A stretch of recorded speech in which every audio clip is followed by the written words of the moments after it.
Hi everyone, welcome to my Shoreline Studio. I'm Sybille Muschik. Today we're working with texture using a variety of brushes. Now all previous considerations apply. We've talked about design, limited palette, compositional elements like color, mood or emotion, echoing. But most of all, of course, we always have to be mindful of value. That creates unity and cohesion, tying all your shapes together. And of course, don't forget about light. And this time, as we said, it's about texture. So it'll be about brush strokes and ways of handling the paint. So we're going into this painterly print for the monotype, sort of the original monotype idea where paint is pushed around on the plate rather than stencils or other aspects. Now today we're talking about the cabin again, the little cabin that's at the end of our lake. It's a heritage and local history tribute that I'm going to do for Jean and Bill Spear. Now Bill Spear was a member of the Legislative Assembly for many years in BC. And he was also a painter. He lost an arm during the Second World War and had to learn to paint with his left hand. So that was a very trying time for him, but he was still a great painter. Jane was also a painter, but she was maybe more well known as a writer. She wrote many books, including Days of Augusta, and many articles for the Word Spinners and other publications. So both people are, treasures in our area. I learned about the family from my friend Heather. She used to visit her mom and would paddle to my place and have tea with me and goodies, and we'd talk art all afternoon because she's a well-known painter locally here as well. And that's how I came to just love the little cabin, and it looks like a little Victorian jewel. And we have, I have some pictures. This is a photograph I took. I'll post this in a video later on. And this is the vertical view. And I did some pieces of this view. And today we're going to be working with the horizontal view, so much more of a close-up. I have more details to work out. And we'll be working with color specifically, and of course the brush strokes, as I said. So let's get on to the plate. Well, here's our setup. I have my 8x10 gel plate with the image underneath, taped down so it doesn't wiggle. I have my paper in position. It's going to be flipping back and forth. As you can see, I've taped it down so it's not going to move. My trusty Baren. And I have a palette of open acrylics, open golden acrylics. And we have black, white, phthalo green, phthalo blue, ultramarine blue, cerulean blue, burnt sienna, diazazine violet, alizarin crimson, Hansa yellow, primrose, and I think I said burnt sienna already, so that's that one there. Okay, so let's get at it. Now, first of all, we have to do a very light layer on the background here. So we're going to mix it on another palette.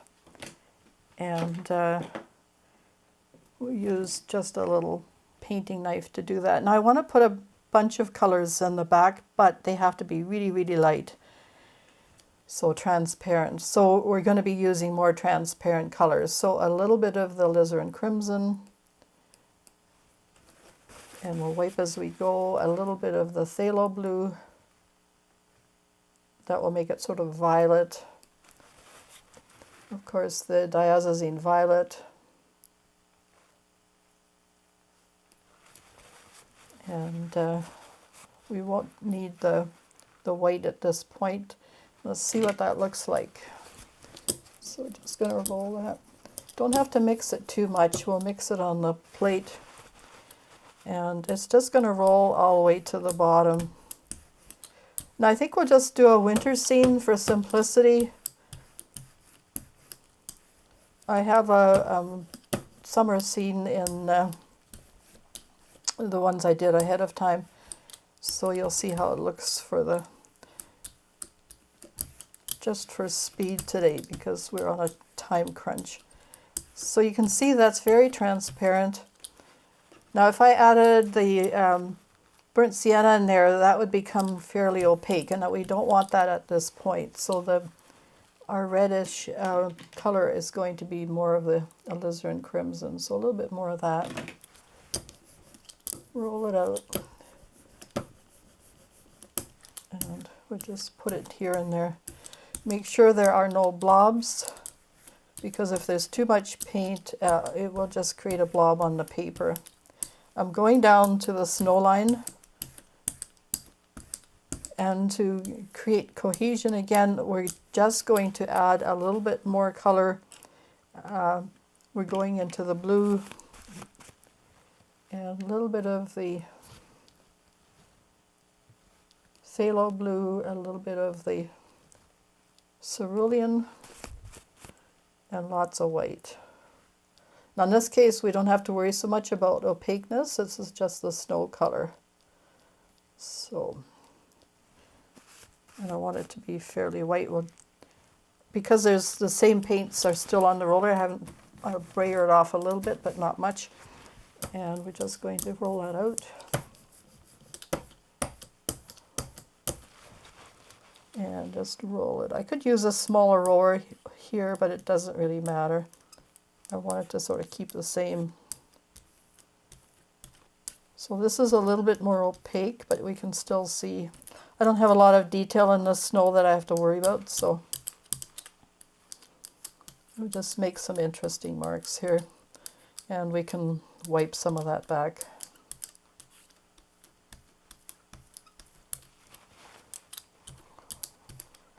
Now that would make a little, so you can touch it up, but it seems to be pretty good. Okay, so now we use a brush, and I'm using a square brush. Have no idea what this thing is, probably a Walmart special. But anyway, it does a trick, so, and that's all that counts. So we're going to wipe out some of these trees. Wiping out the trees.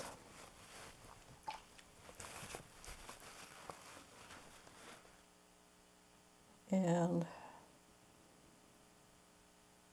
I'm wiggling them a little bit. I mean, trees are never totally straight. Now there's a tree here, but I'm putting it behind the cabin, not in front. And we'll wipe that out. And then back in here, there's some little ones that are on the side. And just lots of little tiny, they don't go into the snow very far.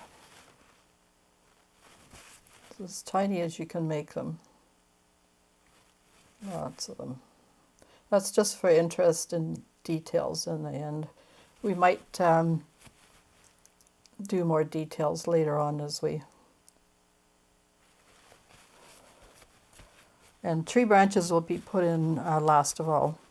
Okay, we're going to wipe out all the white areas. So the top of the roof here, we sort of lose a little bit of the chimney. It's going off the top edge there. That's all right. Here's the roof.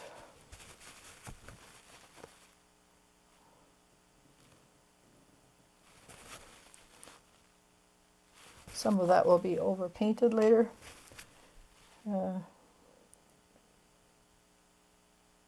the way down.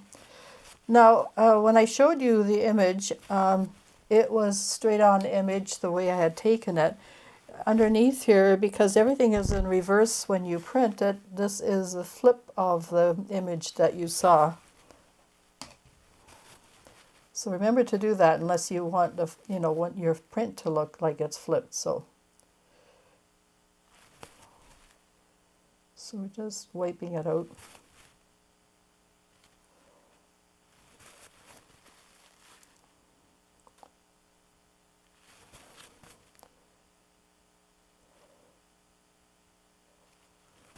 We'll put more detail in after. There's all these shingles in here. There's a little grate here that we're just gonna, nice little detail. There actually is a finial here on either side, if that's what you call them, but I'm not going to worry about that. It's just too finicky. As the artist, you can do whatever you want to leave in or take out. And there's this little detail here on the corner. And here.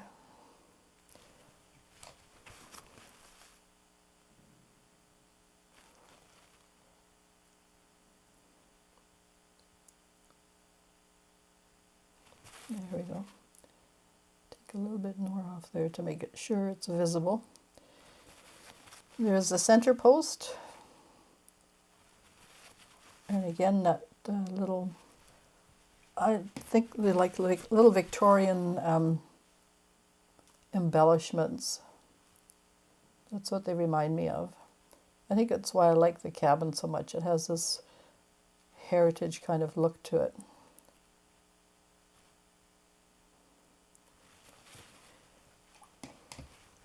Okay, we have windows. I think I mentioned that,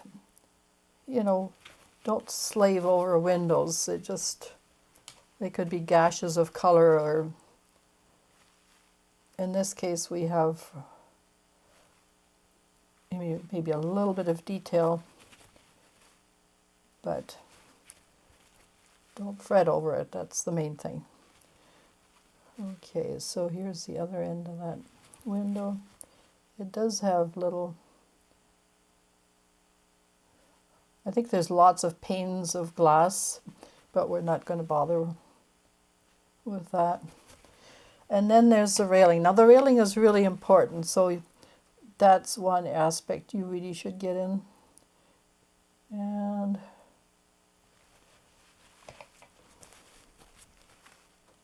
because we have a nice dark background, we might not have to paint in the darks if we're lucky.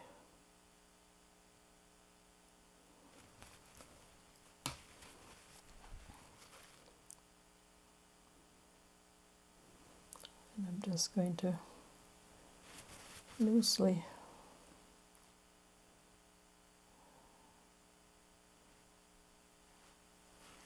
all these little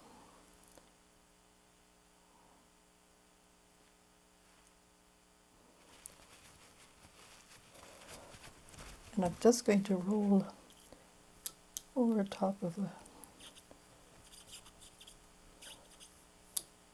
just to make sure the snow is sort of covering.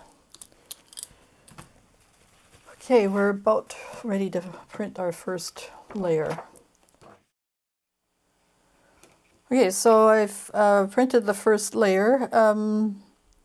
Yeah, it's good for the most part. So, and the snow is covered. We can add another layer of white on there later. And now we can do some embellishments. So next is our orangey color. So we have burnt sienna and our probably alizarin crimson. And now we just have to choose a brush that would be really good for that kind of thing. Make it a fairly wide one. This is a University Bright number 3. So wet it a little bit. I always like to keep a paper towel handy when I'm doing this. If I'm going to be finicking around with detail, I'm going to use my bridge, so that way I can rest my hand and then it doesn't shake so much when I'm doing little details. So it's a good thing to have. My hubby made this for me. So nice. So let's get the painterly aspect going. So here's our burnt sienna and a little bit of alizarin crimson. I think that's the color we talked about earlier. And just a tad of yellow here just to brighten it up.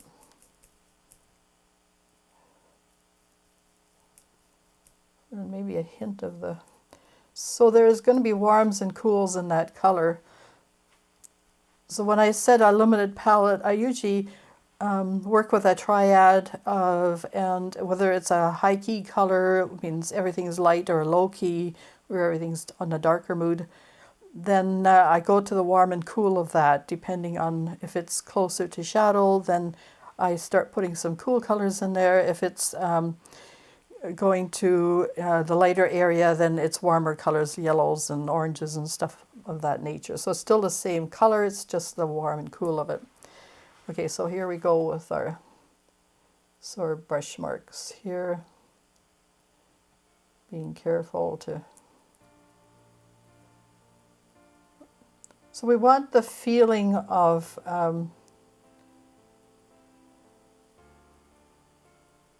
you know, the cedar shingles. We don't necessarily want slavish detail. You want to get the idea of it, right? And that's where the painterliness comes in. So here we go with the... And then we're going to mix the alizarin crimson with a little bit of black.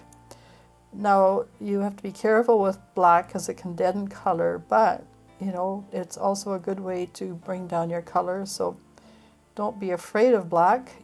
Use it judiciously. And okay, we have that. Now we have to put details in it now, otherwise putting it in later doesn't work very well. So I'm going to use a little bit of the red, a little bit of the violet, and just a touch of black here. And that will give us sort of the ridges in between. Because that's the way shingles are laid down, they're just overlapped in rows.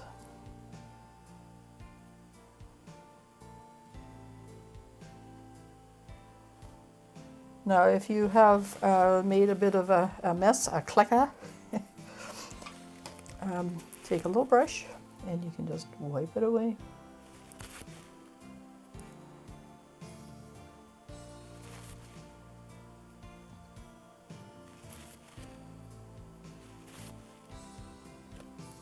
As long as there's no color printed underneath, you're fine. Now I think, and also we have to put in that under, just wetting that a little bit, and a little bit more violet, and a little touch of the phthalo blue. Remember, all your areas should have a little bit of every color in there, and that's just the shadow color underneath the eaves here.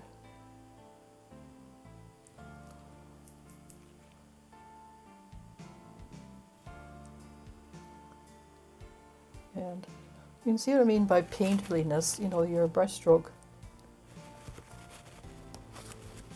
And then back into, and just pick up as if it's,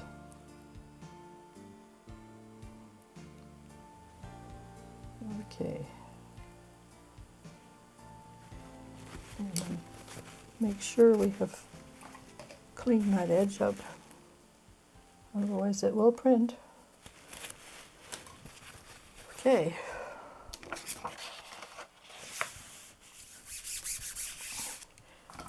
And the joy of it is seeing it start to come together. Okay, so there we have our little, we could probably do another layer of that, but we'll wait for a little bit. That would be our under layer. So now next. Okay, so probably the best thing to do would be to paint everything here, that the green sort of a turquoisey green. And we'll use some of the blues and violets that we had in there. And that's to make it quite dark. Our windows are going to be light. So as if this cabin is in the winter time, and there's, you know, you make up a story as you go along if you want. So now we a fairly dark color behind the railing here. So we just have to be careful that we don't get into the railing, and we can wipe. So I'm going to mix sort of a greeny. The cabin is actually, but I'm not really going, you know, with the color as such. That's sort of like a khaki kind of green, and it looks like a cedar siding or something like that. I actually haven't been into the cabin. I would love that. That would be great. And that side, of course, is on this side. So we're going to be painting this with violet in there. It will darken everything down, which is exactly what you need. And I'm going to add a little bit of opaqueness by adding a little white, and then we'll darken it again from there. And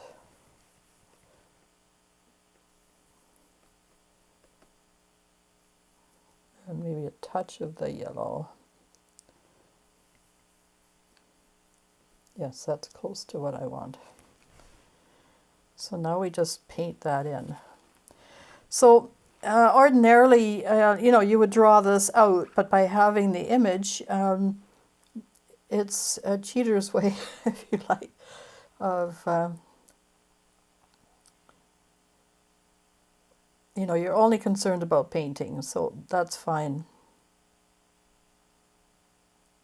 So here I'm using different brush strokes, and you can, there, on that side.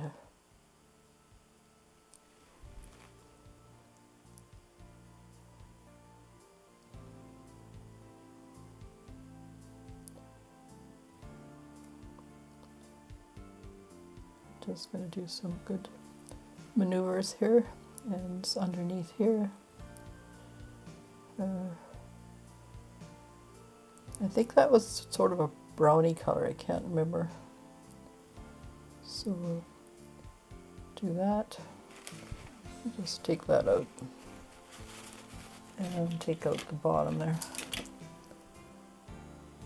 You can correct as you go. There you go.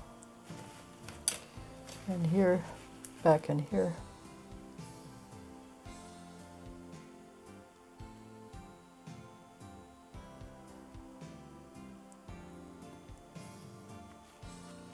Just put it all the way down.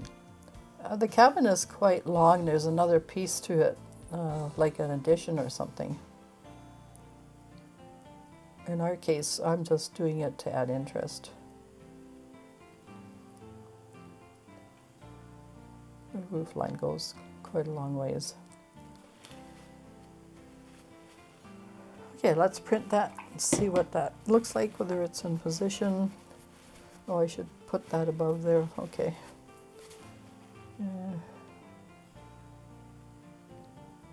I think there's probably an extra board up there, but we're just going to tie everything together.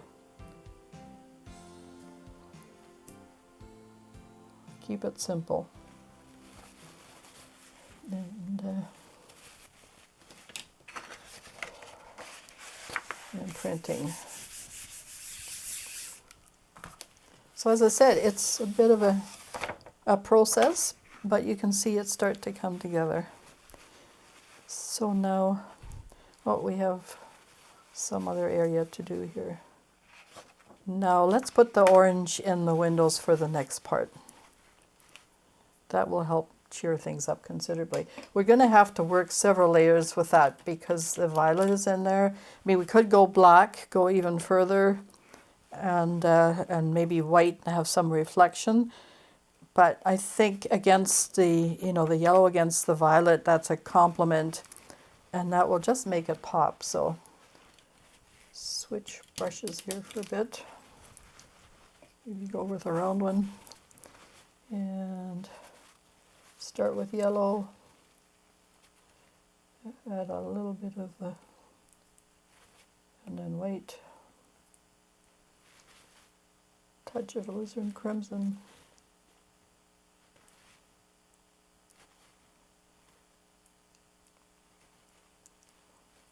And we just want to make it cheerful, right? So, just like there's a nice fire in the fireplace.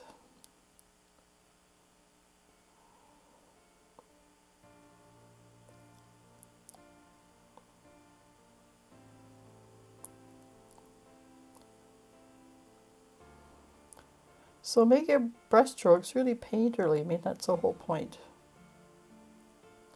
You could have the yellow peeking out in between here.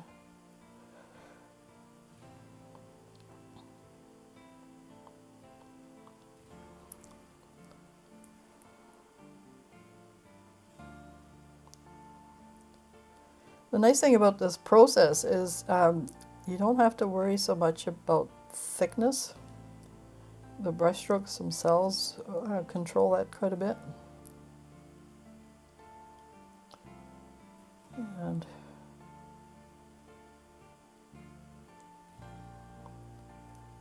this one. I mean, you could keep one black if you want, that nobody's in there, but we won't do that. We just, it's a window in the world.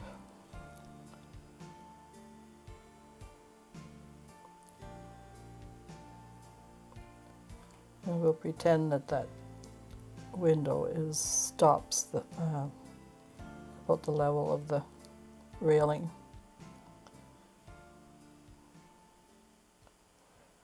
Now that's going to print quite dark because there's a, so we might have to touch it up a couple times.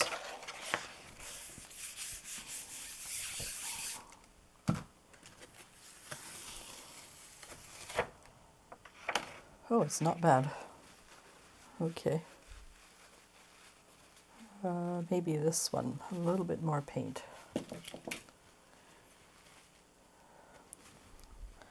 And it seems, it reads like it's fairly transparent, which is lovely.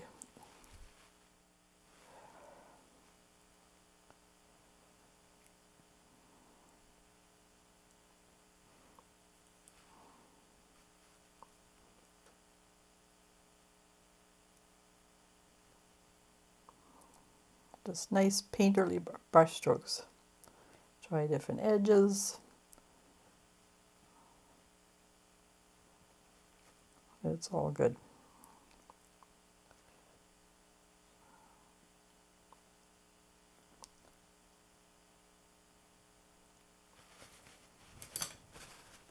Okay.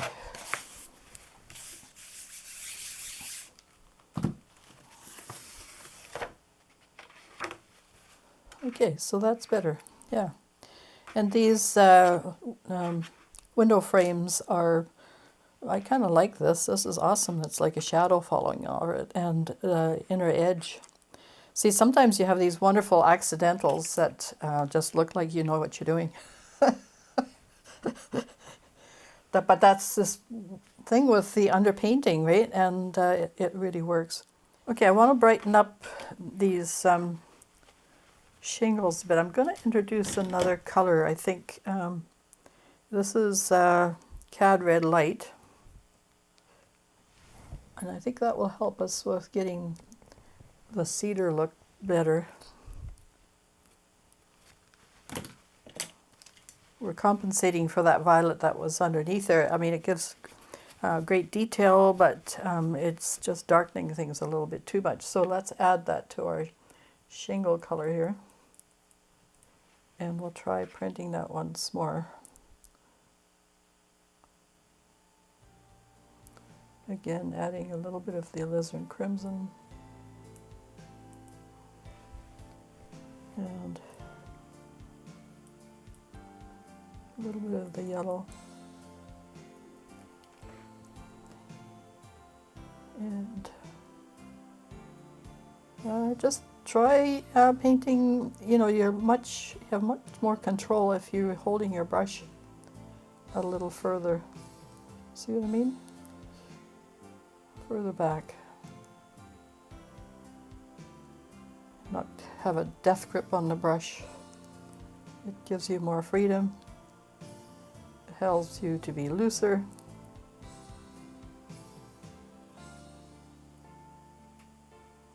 And more painterly, which is what it's all about.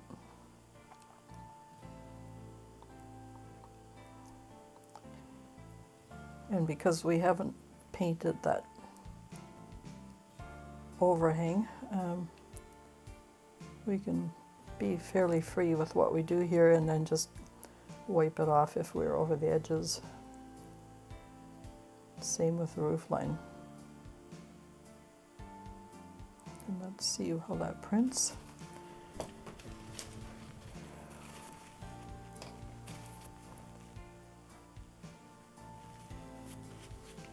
Okay.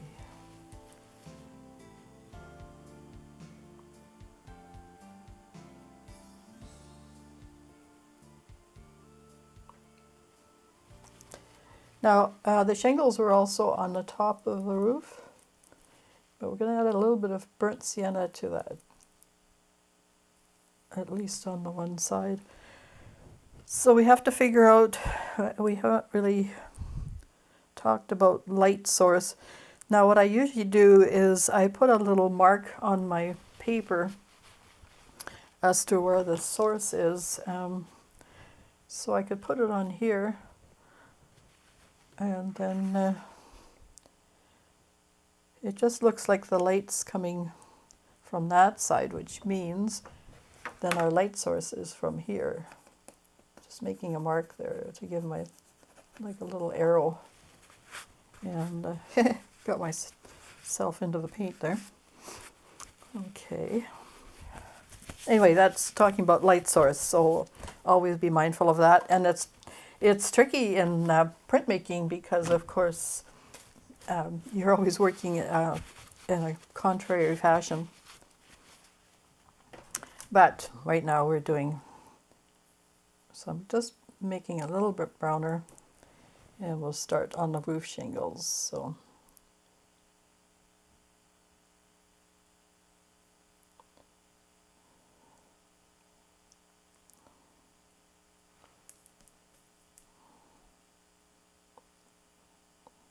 again, overlapping. And we'll see how that prints because it might run into the white. I can take, remember we can wipe that off because we haven't to put any paint there yet. If it overlaps the white too much. Kind of want to keep the brightness as much as possible. It gives it that glow that we're looking for. Now, I kept the back relatively clean, which is just amazing for me. Okay. All right, we have a bit of the, well, it's a little bit of, but then the cabin's old, so that just gives character. Fine, let's do this thing up here. I think that was just sort of a goldy colored, whatever that was. And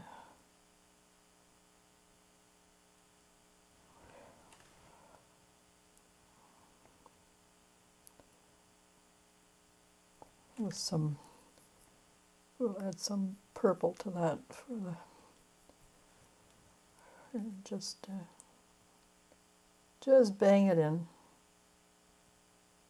Sometimes when we just hint at things, it's fine.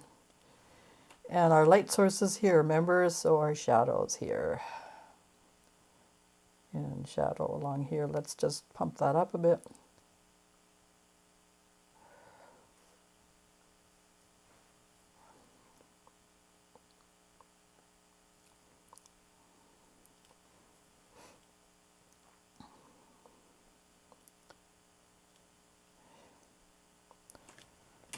Let's see how that prints.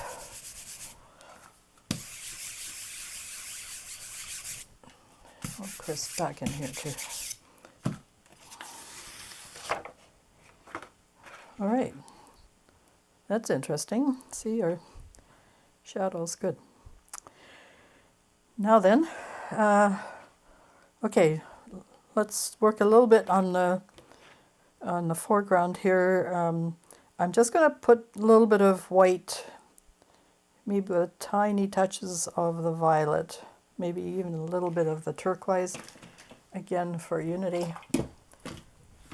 And now working with these open acrylics, it's a lot like working with oil because they're kind of sticky and tacky, and you know, they work almost the same way, sort of greasy. So if you haven't tried oil painting, this is sort of a good introduction in a way. Okay, so now we're adding some white, a little bit of the turquoise,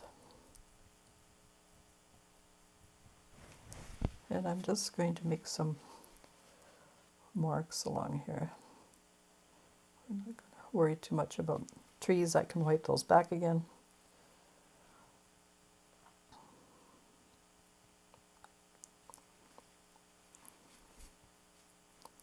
Just do some painterly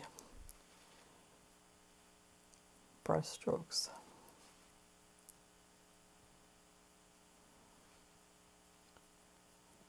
Don't mess with them too much, it's only background character. And it's not really going to print all that much. We have to wipe out where our trees are. Back in here.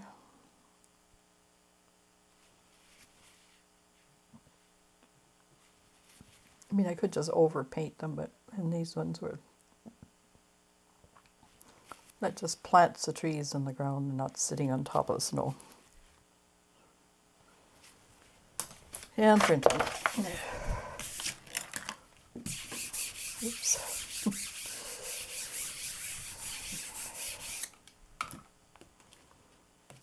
I didn't need that brush anyway. Okay. Yeah, it just gives a little bit of, I could have gone a little bit higher, but it gives a bit of character. Maybe a little bit more white. Just the way snow is, you know, how it bunches and all that kind of stuff. Just brighten it up a little bit.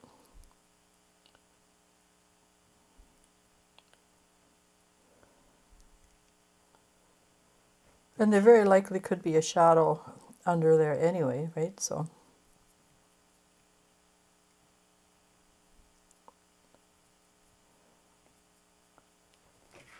let's try that. Okay.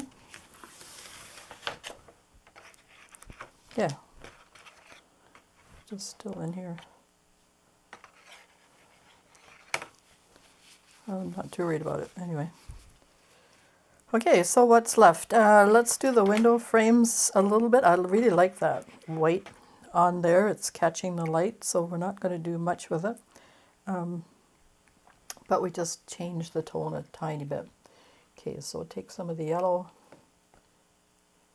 and we'll just muck it up a little bit with, it needs to be opaque.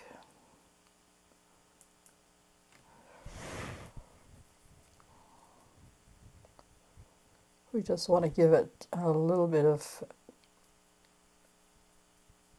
that's closer.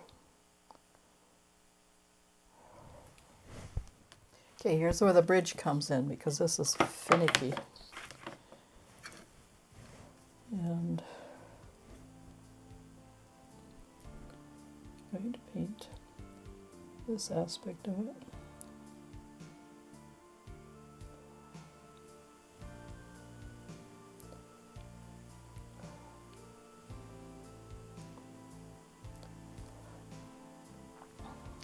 And the top.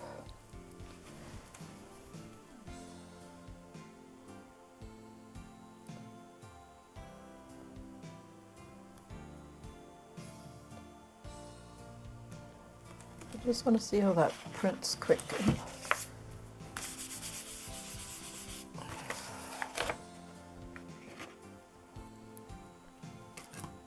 Okay, just adding a little bit of detail, but not much. All right, and the rest of the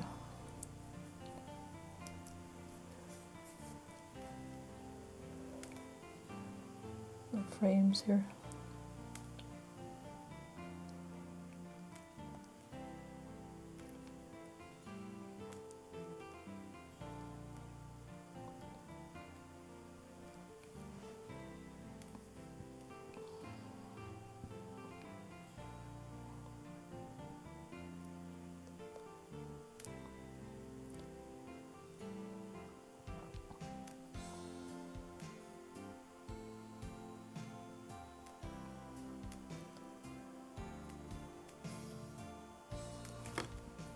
And we can correct a little bit on the top there. Don't do a lot of correction because that's really the beauty of a monotype. You want it to look very spontaneous and fresh. So unless it really irritates you, I think you need to leave it alone. So most of it is good. Let's put some color on the trees now, using some of what we have. Remember our tying together things. Just a little bit of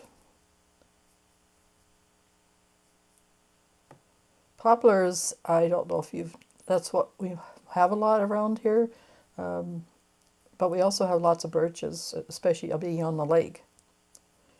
So they can range in color from a stark white to almost a pale orange. So, and some of them are green.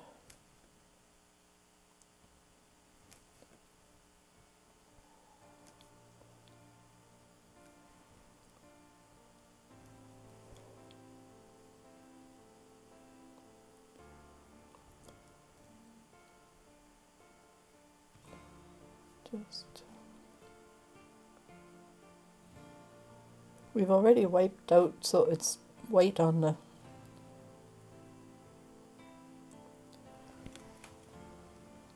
and maybe get a little bit greener.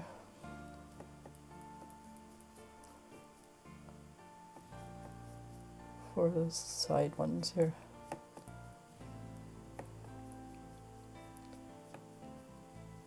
That's quite a nice poplar color. Okay. These are a little trickier. And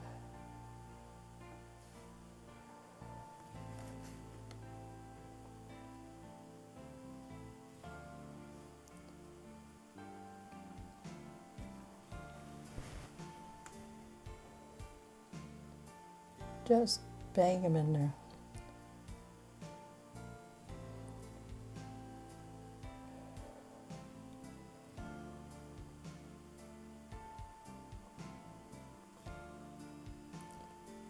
A whole whack of them.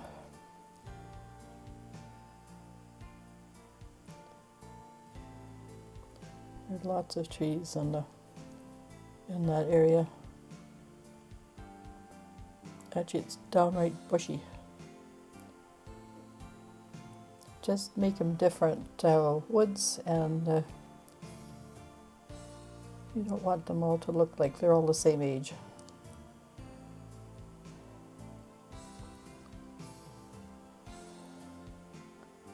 Some little guys, which is not easy because of the quality of the paint. Remember, I said it was sticky. So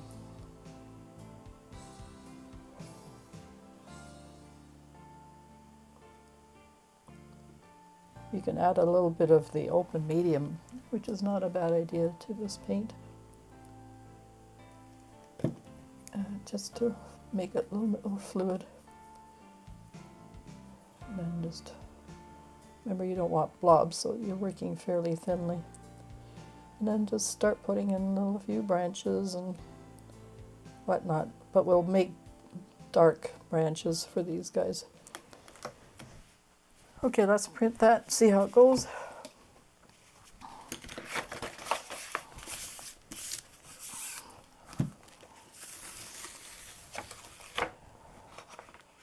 Okay, so we've added a little bit of color.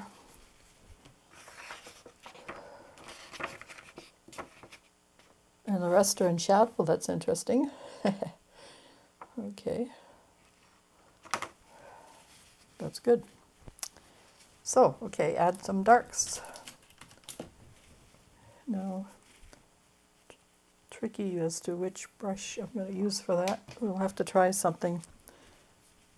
Because the paint is so tacky, now we'll use some of this bluey purple mixture. Add a little burnt sienna, a little bit of alizarin crimson, and some phthalo blue. That should give you a pretty dark color. We could add black, but that would be too stark because most of the stuff is in the background. We'll leave these as birches here, these guys, so they'll have some marks, but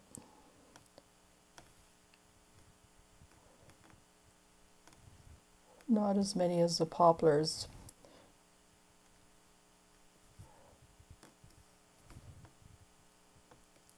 They'll have peeling bark probably and so forth. We won't get those details in, of course. Now with these ones, and we might be able to put some more little tiny. I'm just twirling my brush to get, and maybe take some of the paint off, see what happens. Okay, so put in some horse eyes for the poplars. And often bases of poplars are very dark. Cottonwoods, of course, are related, and they start out with very dark bases, have all those ridges in their tree trunks.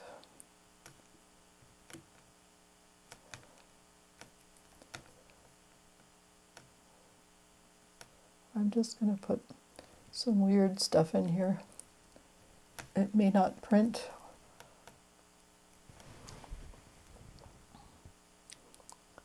Well, branches and little details. Just fun stuff. Play with this and have fun with it. Some of it will print, and the accidentals, of course, is what makes a good print anyway. Right. I'll see how much of that printed.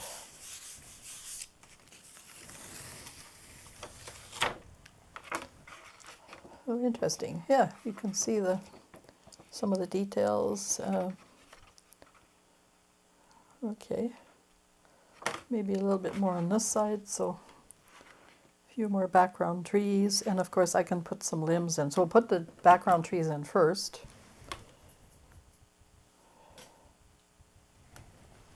And just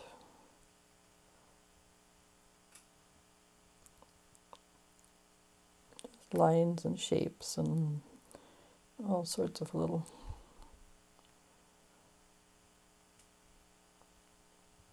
see, not everything printed, but some did, and then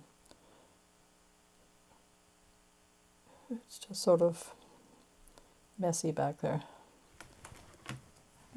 And if you accidentally get on the roof here, just wipe it off. Okay. Just flick.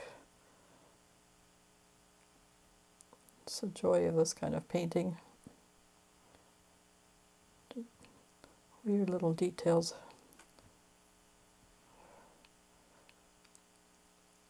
It's only a pale gray, so it's not gonna, it's sort of gonna look bushy back there.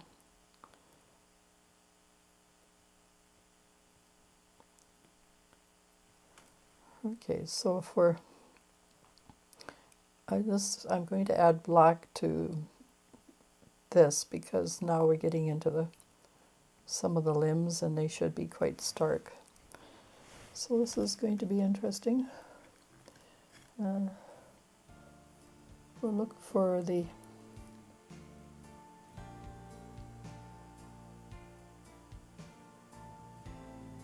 horse eyes. Not so much in the birches, of course, but a few little limbs.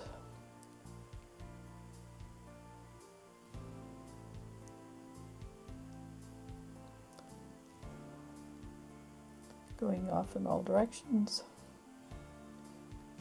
going across things.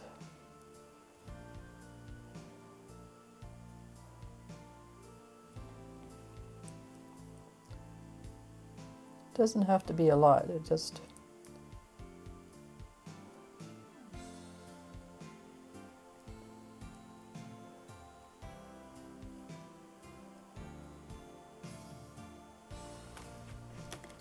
and same on this side. Just a few little, we've already got a fair amount of detail here.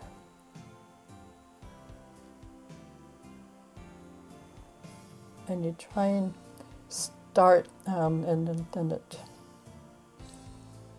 tapers off, right? Branches get skinnier as they, not bigger.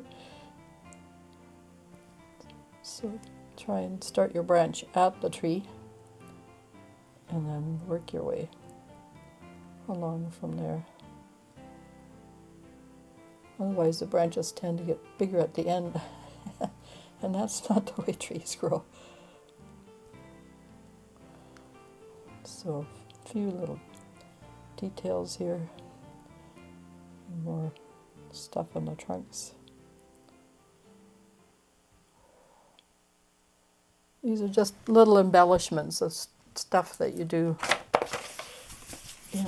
just to finish off.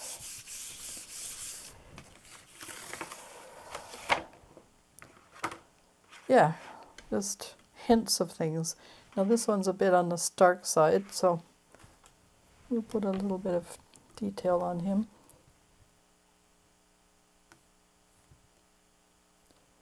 And maybe a few branches. You can take that little globby thing out.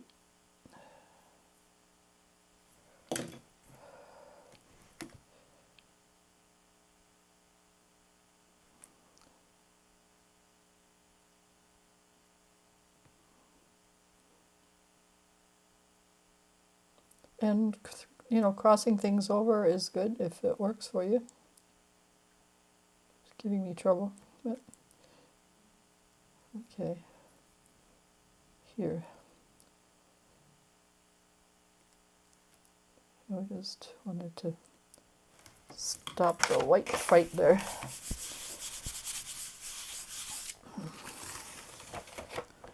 Much better, okay. It's still pretty stark at the base there, so you just tone it down.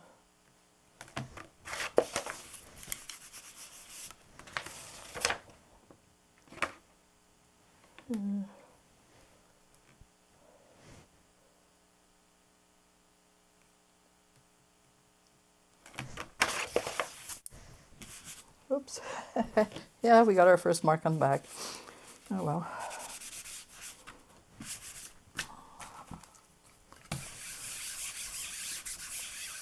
It's interesting.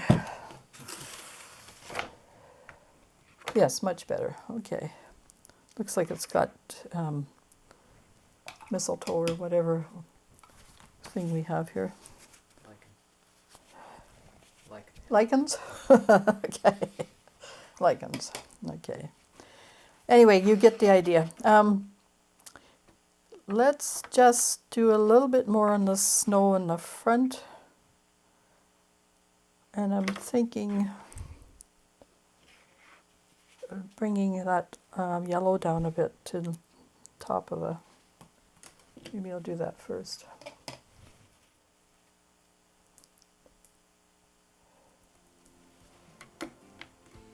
Just a little bit high here, so.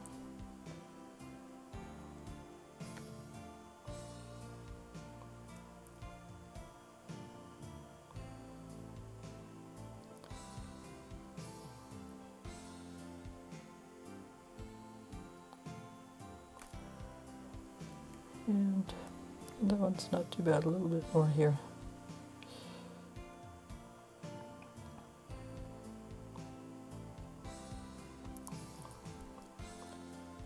This one all the way down.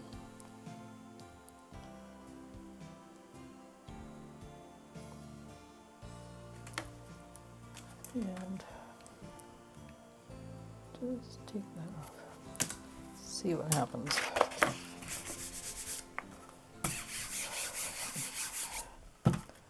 So in the final stages now, okay, I can live with that. Yep, let's do some white in the foreground, and then I think we've got it under control. I mean, obviously this is a tutorial, and you know, I want to show you as much as possible, but there's only so much time. So let's go back into our snow, and we're just going to shore some stuff up here. And if we overpaint some of the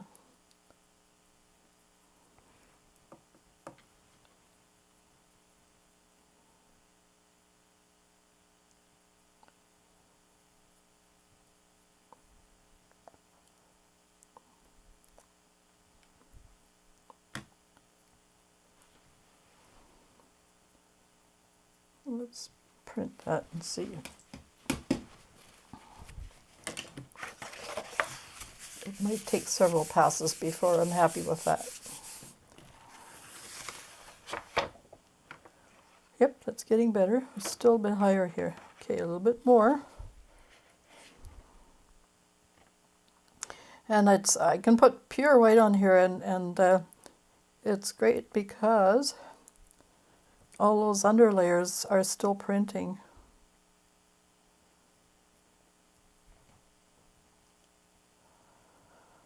And I'm going to just seat those birches.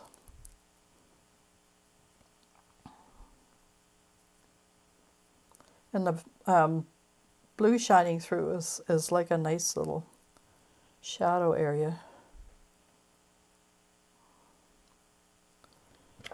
Okay.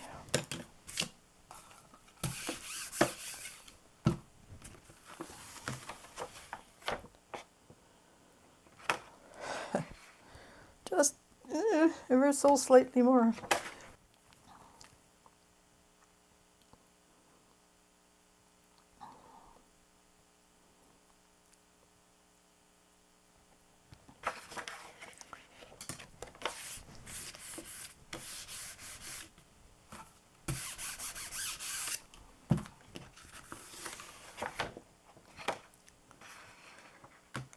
Okay, that's better. It's, for some reason it's not picking up the paint.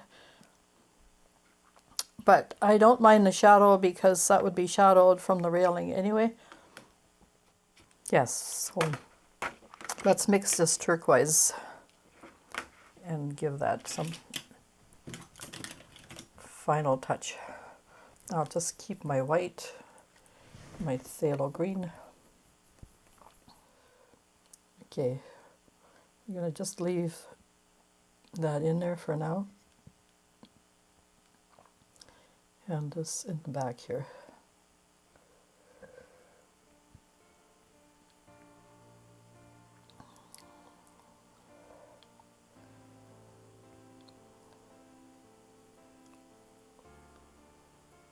It's just the back of the cabinet, sort of disappears there. And then our trusty little edgy thing, and I'll just take out the trees out of that.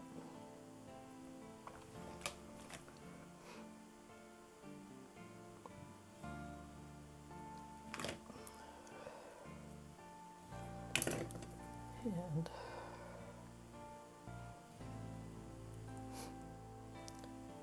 there's just a touch here.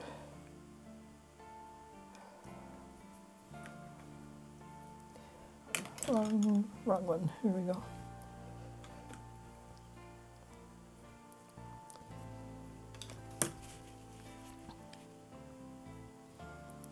Just take that off.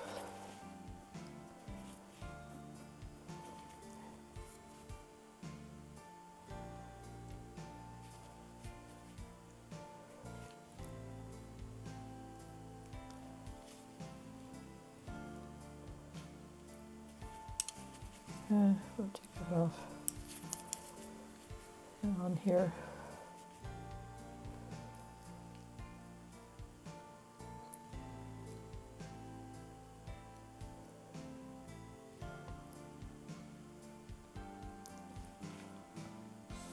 Okay, let's see.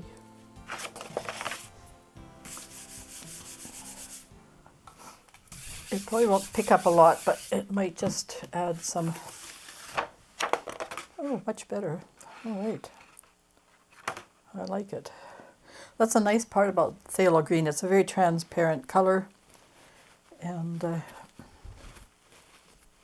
it's also very staining. So that brightens that up and gives that cabin some color. Now the windows. Maybe we just use a pure orange and just go for it.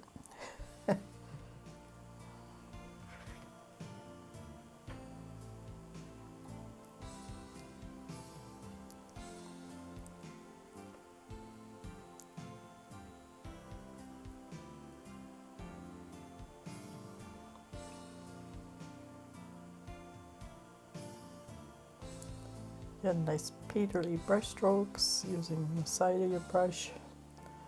Just keep twisting and turning.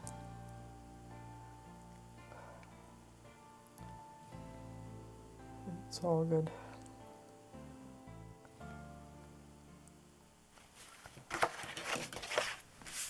It's not going to print that much anyway, but it will alter the color a little bit.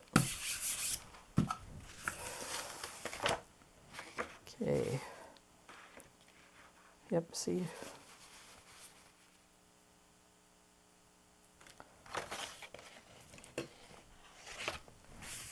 There.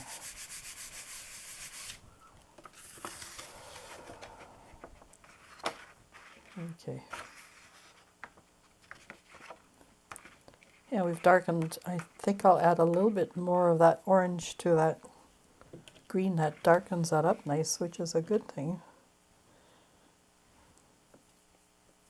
Kind of figured it was too stark anyway.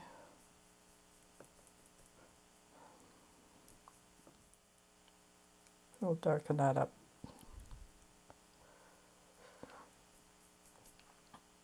Just by adding orange to that, it takes it down, because it's like a complement.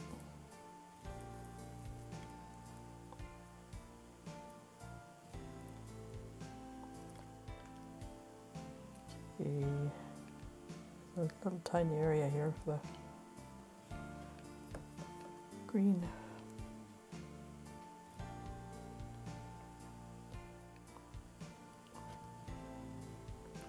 Okay, now just around the post here, we need that orange.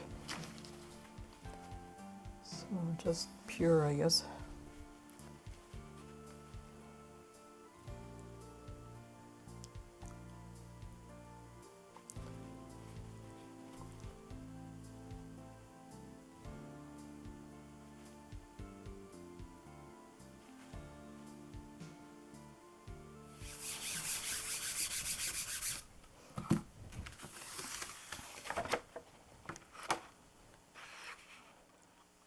I think sometimes it's well enough, you leave well enough alone, and I might put some white there just to shore up that post a little bit.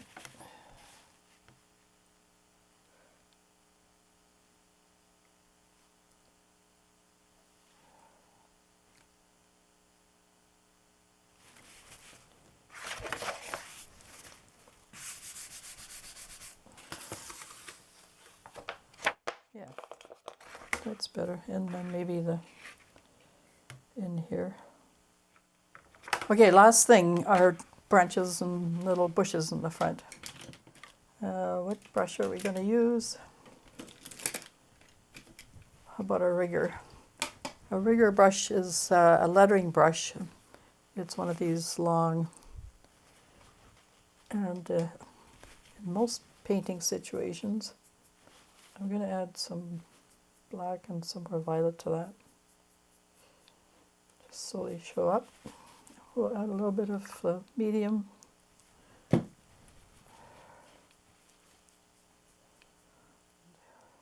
And again, you're just going to, do a little brush marks of some kind here. Just spontaneous calligraphy.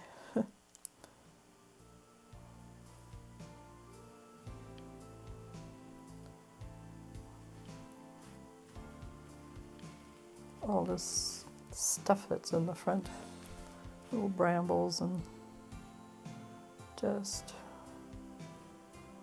do a Jerry Arnell. That's what he does, is just flicking whatever.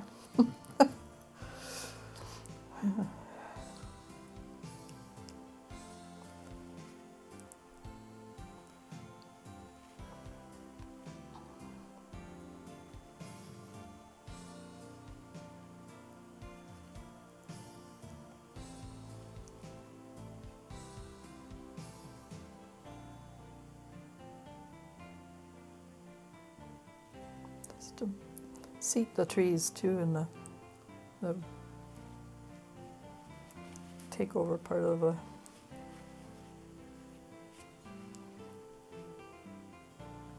you can add little seed pods, whatever. You could even spatter with a brush if you wanted, but no, some of this will print and some won't, and that's just as well. Let's see what's happening.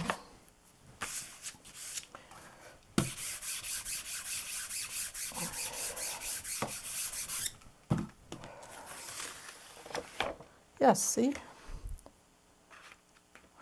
Could have gone a little deeper here.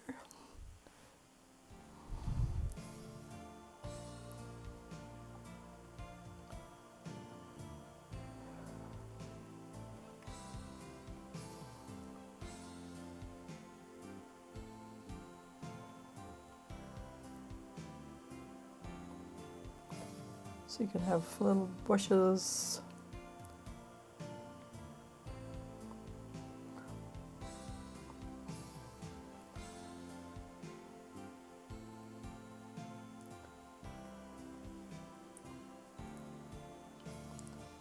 And I'm not making them too stark either. I could add a little bit more black.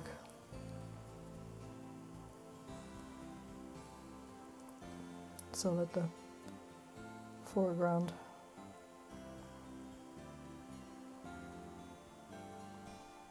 And you can do things a little bit more carefully.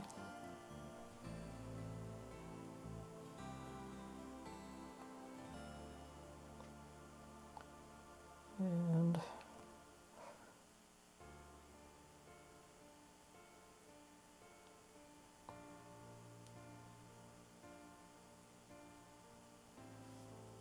okay, a few little bobs and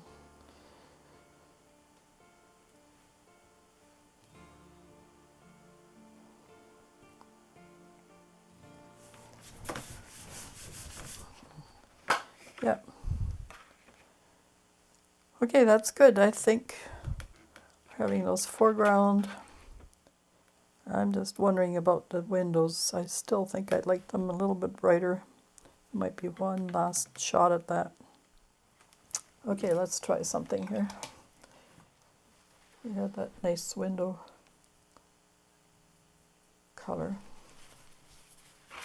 And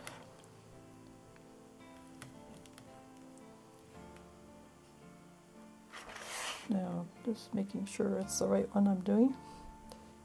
This one.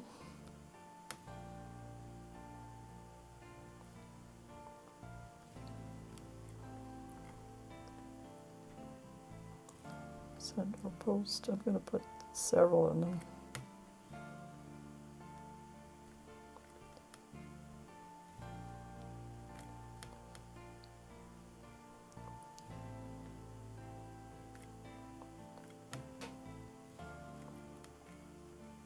Let's see if that prints, and that might just brighten it up.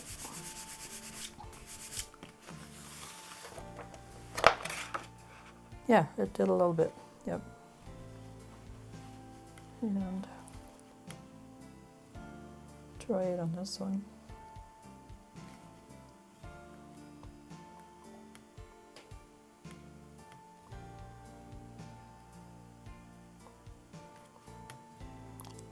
We just hint at them.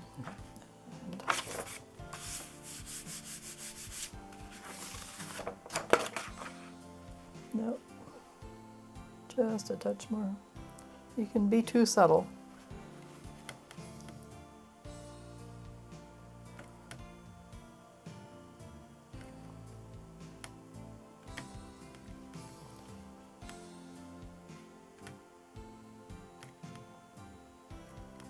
Because our windows are so close, ordinarily I just put a few dabs of color there and it hints at the window. But because, yes, okay, so it gives more of a window effect.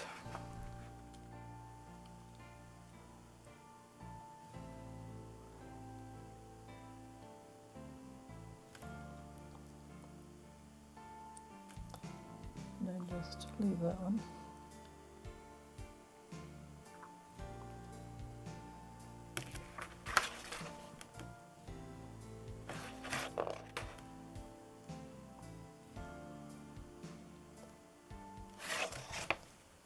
See what happens. Okay, yes, all right.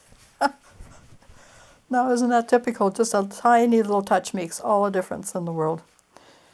It gives sort of the feeling of maybe that's a doorway rather than a window. Yep. Okay, well, there you have it. And we'll show these as usual at the end. And, you know, you could add all sorts of stuff, but our time's run out and this has been fun. I hope you'll try it. Okay, well, that was quite the process, but I know that if you try it, you'll enjoy it. And it's a bit of meditative in a way. Put on some music, have a cup of coffee or tea ready at hand, and just go through it piece by piece, and you'll end up with a really good piece of work, I think.